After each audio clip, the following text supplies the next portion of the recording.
On my particular activity, I want to point out something in the book to you. I want to point out to you on pages 54, 55, and 56 of your book, there are some surveys, and it's a good way for you to kind of get to know your kids at the beginning of the year. So the one that says math survey, it doesn't necessarily have to apply to just math teachers. It's pretty good. It's pretty good. Just general information. And the foreign language survey, don't let that one scare you either, because it really doesn't have questions about any kind of particular foreign language. So some good information just to be able to get to know your kids at the beginning of the year. That's the only reference I'm going to make to you in the book for right now. The next thing I want you to look at is the buff-colored handout that I gave you. Some of the activities that we're using and that are great for the 5E model actually come from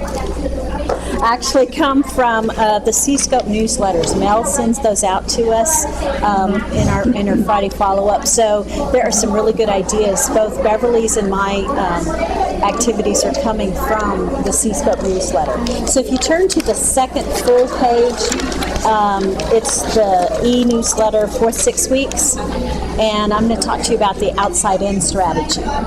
Okay, and if you look at the second paragraph of that, it explains what the outside-in strategy is, where you have a vocabulary word, or your kids have a vocabulary word. You look outside the word for any context clues. Just look outside the word, all kinds of context clues.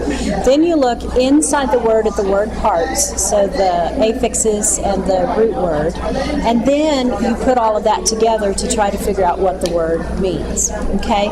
So it's a simple strategy. You've probably already been using it in your classroom, but we're going to put it to practice. So in front of you, you have a passage, and your job is going to be to figure out what a singulum is. And you can read by yourself, you can read with a partner, or you could read it as a group. All right, so let's take a look at our outside-in strategy. Let's look outside the word singulum and look for clues as to what this might be. It's a convexity. Okay, what's convex? What's convexity? It goes out.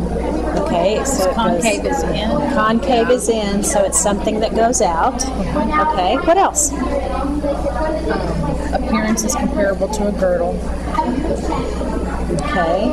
Now, is that a girdle that a woman wears, or would that be a dental girdle? A dental. A dental girdle. Okay. Okay, what else? What are some other clues in there? Something that you already know about.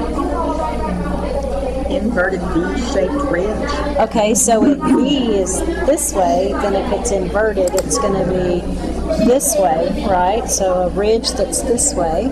Okay. Are you feeling on your teeth yet? Okay, what else? What are some other clues in the passage that help you try to figure it out? Well, referred to as lobes. Okay, and we know lobes when we talk about what? Think of my ears. On our ears, okay. Okay, and then it says something about your canines have large, well-developed one. So your canines are these pointy ones, okay? Large, pointy one, large, well-developed.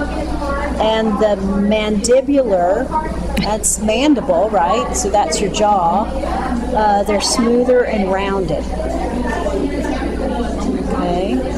And it says something about facial side and lingual side. Okay. So then let's look inside the word. Singular. Sing meaning one. Sing meaning one. Or single. Okay. Okay. So let's put that together. It has to be with teeth, maybe one, inverted V shape, facial side, and tongue side.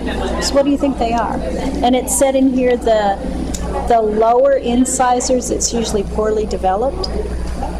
So that means these don't have them. So what do these not have that all the rest of these do? Yeah, these are flat. These are flat, and what's the rest?